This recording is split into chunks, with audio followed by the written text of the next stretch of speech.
Olá meus queridos, seja bem-vindo a mais um vídeo aqui no canal Um Passo da Criatividade. Para você que não me conhece, sou Natanael Messias, muito prazer.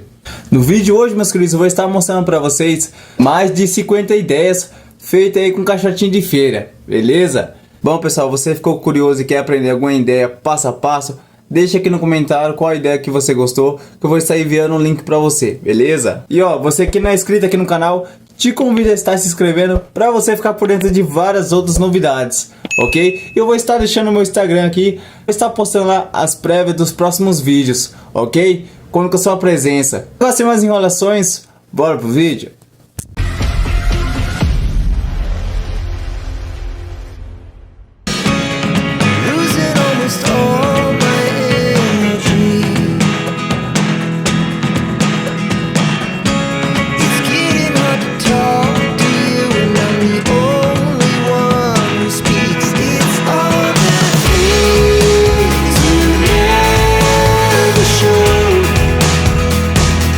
There are the things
Bom, meus queridos, espero que vocês tenham gostado aí das ideias criativas feitas com ripas e caixote, ok?